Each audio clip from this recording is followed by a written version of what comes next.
Hello दोस्तों, आज हम लोग क्वेश्चन नंबर 2 का 2 सॉल्व करेंगे। पिछले लेक्चर 16 में हम लोग ने क्वेश्चन नंबर 2 का 1 तक सॉल्व कर दिया था। क्वेश्चन नंबर 2 है, for which value of K will the following pair of linear equation have no solution. Question number 1 की तरह ये भी बनेगा, बस यहाँ पे नो सॉल्यूशन का कंडीशन लगेगा। तो इक्वेशन है हमारा ये, आइए सॉल्व करते हैं। लेक्चर नंबर 17 3 ये हमारा इक्वेशन है। इसको पहले स्टैंडर्ड फॉर्म में लिख लेते हैं। तो इस तरह से लिख लिए। अब हम लोग ए का वैल्यू निकालेंगे। तो A1 = 3 यहाँ से आया, P1 = 1, C1 = -1, फिर इसी तरह A2 = 2k-1, x का कोफिशिएंट, फिर B2 = k-1, y का कोफिशिएंट, फिर C2 = 2k-1, ये वाला आया। इसको हम लोग माइनस यहाँ से कॉमन ले लेंगे, 2k+1 आएगा। फिर यहाँ पे रेशियो करेंगे, A1/A2 = 3/2k-1, यहाँ से रेशियो आया। B1/B2 = 1/k-1, C1/C2 = -1/-2k+1, यहाँ पे माइनस कैंसिल हो जाएगा तो आएगा 1/2k+1। अब नो सॉल्यूशन के कंडीशन पे पुट कर देंगे। कंडीशन फॉर नो सॉल्यूशन हमारा है A1/A2 = B1/B2 = C1/C2, ये हमारा कंडीशन है। इस कंडीशन पे वैल्यू, इस रेशियो का वैल्यू को पुट कर देंगे तो हमारा वैल्यू आएगा। तो 3/2k-1 = 1/k-1, C इक्वल नहीं है, इसलिए हम लोग C का वैल्यू को नहीं लिखेंगे रेशियो को, और हम लोग सिर्फ ये A का और B का रेशियो लिखेंगे। और ये हमारा इक्वेशन यहाँ पे फाइंड हो गया। अब क्रॉस मल्टीप्लाई करते हैं, 3 × k-1, 1 × 2k-1, 3 = 2k-1। इसको सॉल्व करेंगे। 3k 2k इस तरफ आएगा, 3k-2 k = -1, पहले से यहाँ पे -3 इस तरफ आएगा तो +3 हो जाएगा, तो +3, तो k का वैल्यू आ गया +2। तो hence the value of k = 2, ये हमारा आंसर हुआ। क्वेश्चन नंबर 3 है, solve the following pair of linear equation by the substitution and cross multiplication method.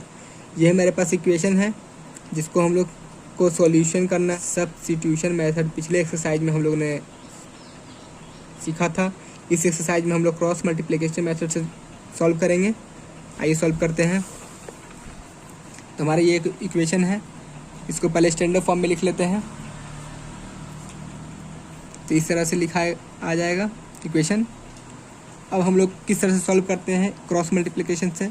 तो पहले x = y = 1, कांस्टेंट टर्म के लिए 1 देते हैं। इस तरह से x = y = 1 लिख देंगे, और उसके बाद x का जो टर्म है इसको हम लोग इस तरह से छिपा लेंगे और फिर मल्टीप्लाई करेंगे 5 × -4, तो आएगा -20, वो यहाँ पे नीचे लिखेंगे और फिर एक माइनस देंगे, और फिर इस वाले को क्रॉस मल्टीप्लाई करेंगे तो 2 × -9 = -18। ये हमारा x का वैल्यू, x के नीचे वाला वैल्यू आया। फिर उसी तरह y का वैल्यू निकालेंगे तो y को इस तरह से छिपा लेंगे।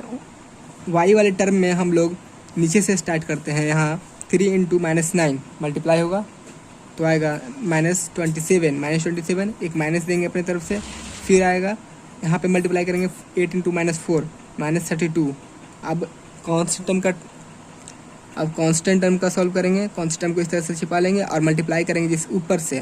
तो 8 × 2 16, माइनस देंगे 3 × 5 15। अब इस इक्वेशन को आगे सॉल्व करेंगे।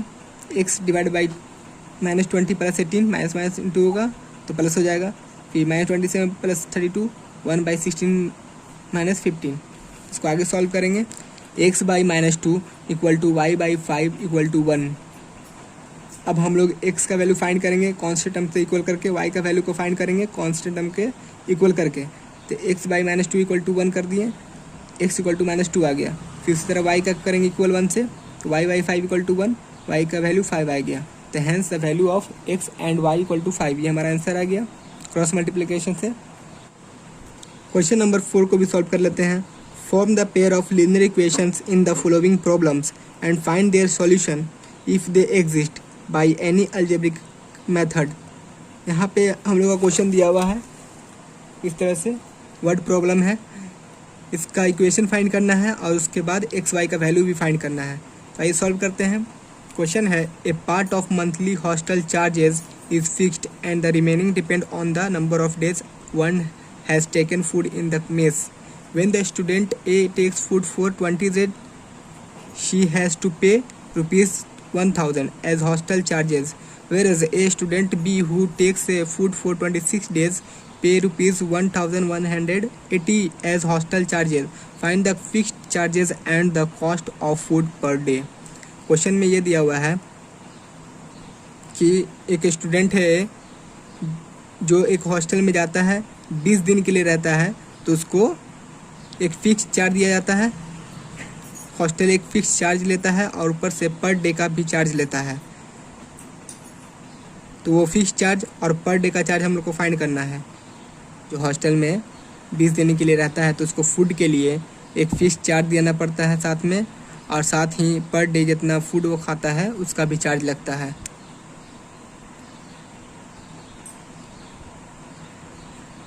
ठीक है, तो पहले वो 20 दिन के लिए रहता है, फिर वो 26 दिन के लिए रहता है। 20 दिन के लिए वो 1000 रुपये पे करता है, 26 दिन के लिए 1180 रुपये पे करता है। तो वही फिक्स चार्ज को फाइंड करना है और पर डे जो फूड का चार्ज लग रहा है उसको फाइंड करना है। तो हम लोग फिक्स चार्ज को मान लेते हैं, let the fix charge be ₹X, X मान लेते हैं फिक्स चार्ज को, और उसी तरह charge for food per day Y मान लेते हैं। पर डे जो फूड का चार्ज लग रहा है उसको हम लोग Y मान लेते हैं। तो टोटल चार्ज फॉर 20 डेज कितना हो जाएगा? 1000 रुपये दिया हुआ है क्वेश्चन में। तो फिक्स चार्ज हमारा है X and charge for 20 days हमारा होगा 20Y, क्योंकि एक दिन का चार्ज Y है तो 20 दिन का 20Y हो जाएगा। लेकिन जो फिक्स चार्ज है वो हमेशा फिक्स्ड है, वो डे पे डिपेंड नहीं कर रहा है। आप 20 दिन रहिए, 30 दिन रहिए, एक मंथ में वो आपका X ही रुपीज़ लेगा। तो यहाँ 20 दिन है, एक मंथ के अंदर में है, तो इसलिए X फिक्स चार्ज है, और बाकी डिपेंड करेगा नंबर ऑफ़ डे पे। नंबर ऑफ़ डे पे वाला Y है, तो यहाँ 20 डे है तो 20Y हो गया। तो दोनों का सम करेंगे तो 1000 के बराबर आ जाएगा, क्योंकि 20 दिन का टोटल चार्ज कितना दे रहा है? 1000 रुपया। तो हमारा क्वेश्चन आएगा, तो according to question X + 20Y = 1000, ये हमारा इक्वेशन फर्स्ट आ गया। फिर उसी तरह सेकंड में दिया हुआ था कि फिक्स चार्ज क्या है हमारा? X ही रहेगा फिक्स चार्ज, लेकिन चार्ज पर डे इस बार 26 डे रहा तो 26Y हो गया। एक दिन का Y था तो 26 दिन का 26Y मल्टीप्लाई हो गया। तो टोटल चार्ज हमारा कितना देना है? 26 दिन का 1180 रुपये देना है। तो दोनों को सम करके दे रहे हैं 1126 रुपये। फिक्स चार्ज प्लस 26 दिन का पर डे का चार्ज मिलाकर 26 दिन का चार्ज, तो 1180 रुपये आ रहा है। तो इस बार फिर दोनों को सम करके आएगा X + 26Y = 1180। ये हमारा इक्वेशन सेकंड आ गया। अब इक्वेशन फर्स्ट और इक्वेशन सेकंड को सॉल्व करेंगे। कोई भी मेथड सॉल्व कर सकते हैं, एलिमिनेशन, सब्स्टिट्यूशन, क्रॉस मल्टीप्लिकेशन। तो यहाँ पे हम लोग सॉल्व करेंगे एलिमिनेशन मेथड से। तो यहाँ पे देखिए X वाला टर्म इक्वल है, यहाँ पे X है, यहाँ भी X है, दोनों को माइनस कर देंगे, X वाला टर्म एलिमिनेट हो जाएगा। Subtract equation 1 from equation 2, equation 2 से इक्वेशन 1 को माइनस करते हैं। इक्वेशन 2 है हमारा X + 26Y = 1180, X + 20Y = 1000। Minus करना है तो ये वाला जो टर्म है नीचे वाला उसको साइन चेंज हो जाएगा, ये प्लस से माइनस हो गया, प्लस से माइनस हो गया, ये प्लस से माइनस हो गया। तो यहाँ पे +X -X कैंसिल हो गया, + 26Y -20Y 6Y आ जाएगा। फिर यहाँ पे माइनस करेंगे तो 180 आ गया। तो 186 से 30 टाइम्स में कैंसिल हो रहा है, तो Y का वैल्यू आ गया 30। चार्ज पर डे का वैल्यू आया 30। अब X का वैल्यू फाइंड कर लेते हैं, इस Y का वैल्यू को किसी भी इक्वेशन में पुट करके।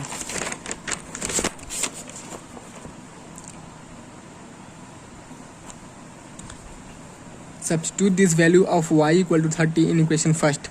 अब Y का वैल्यू को हम लोग, इक्वेशन फर्स्ट है हमारा X + 20Y = 1000, इसमें Y का वैल्यू को पुट करते हैं, X का वैल्यू आ जाएगा X + 20 × 30 = 1000, X + 600 मल्टीप्लाई करने पे, और X = 1000 - 600 इस तरफ जाएगा, -600 हो गया। X का वैल्यू आ गया 400। तो हेंस द फिक्स चार्ज हमारा आ गया 400 and charge of food per day 300 रुपया। ये हमारा आंसर आ गया।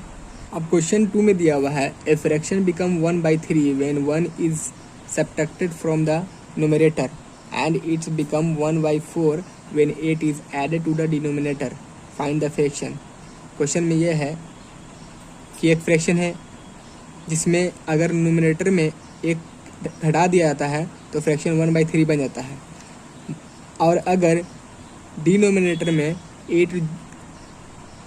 8 जोड़ दिया जाता है तो फ्रैक्शन बन जाता है 1/4। तो बताइए कि वो फ्रैक्शन क्या है, फाइंड करते हैं। तो लेट द न्यूमरेटर, हम लोग न्यूमरेटर और डिनोमिनेटर को पहले लेट कर लेते हैं। तो न्यूमरेटर हमारा x हो गया, डिनोमिनेटर हमारा y हो गया। तो फ्रैक्शन क्या बनेगा, x/y। इस तरह से फ्रैक्शन बन जाएगा। न्यूमरेटर ऊपर में रहता है, डिनोमिनेटर नीचे में रहता है, तो x/y हमारा फ्रैक्शन बन गया। अब हम लोग क्वेश्चन के अकॉर्डिंग चलेंगे। तो पहले केस में दिया हुआ था कि न्यूमरेटर में से एक माइनस करने पे फ्रैक्शन हमारा 1/3 बन जा रहा है। तो इस बार न्यूमरेटर में से x माइनस कर दिए, डिनोमिनेटर को हम लोग इसी तरह छोड़ दिए, इक्वल टू 1/3 फ्रैक्शन बन गया। अब इसको सॉल्व करते हैं, क्रॉस मल्टीप्लाई होगा, 3x - 3 = y, 3x - y, इस 3 को इस तरफ ले गए 3, ये हमारा इक्वेशन फर्स्ट बन गया। फिर एक और इक्वेशन फाइंड करेंगे तो एक्स वाई का वैल्यू फाइंड कर लेंगे। तो सेकेंड केस में दिया हुआ था कि इस बार डिनोमिनेटर में 8 जोड़ देना है तो फ्रैक्शन बन जाएगा 1/4 और न्यूमरेटर को कुछ नहीं करना है। तो न्यूमरेटर को x छोड़ देते हैं और डिनोमिनेटर में 8 जोड़ दिए तो फ्रैक्शन बन गया हमारा 1/4। अब इसको क्रॉस मल्टीप्लाई करेंगे, 4x = y + 8, y को इस तरफ ले जाएंगे तो 4x - y = 8। हमारे ये इक्वेशन सेकंड आ गया। अब इक्वेशन 2, इक्वेशन सेकंड में y टर्म कॉमन है, इक्वल है, तो हम लोग माइनस कर देंगे इक्वेशन 1 2 को। तो सब्ट्रैक्ट इक्वेशन 1 फ्रॉम इक्वेशन 2। तो इक्वेशन 1 को 2 से माइनस कर देते हैं। तो 4x - y = 8, 3x - y = 3। Minus करेंगे, इसका साइन चेंज हो जाएगा, प्लस से माइनस, माइनस से प्लस, प्लस से माइनस, तो ये कैंसिल होगा। तो 4x - 3x, x आ गया, y वाला टर्म कैंसिल हो जाएगा। फिर 8 - 3 5 आ गया, तो x का वैल्यू हमारा 5 आ गया। अब इस x का वैल्यू को हम लोग किसी भी एक इक्वेशन में इसमें या इसमें पुट करेंगे और y का वैल्यू फाइंड कर लेंगे।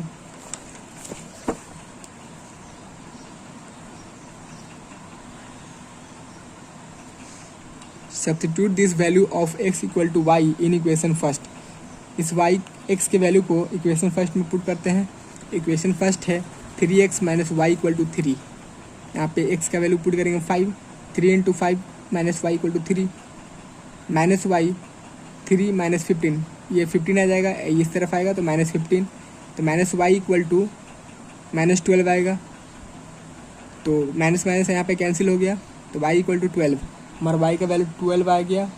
हैंस द फ्रैक्शन, हमारा फ्रैक्शन क्या था, x/y। x का वैल्यू आया था 5, 5 पुट कर दिए, y का वैल्यू आया 12, 12 पुट कर दिए, तो हमारा आंसर आ गया। Thank you.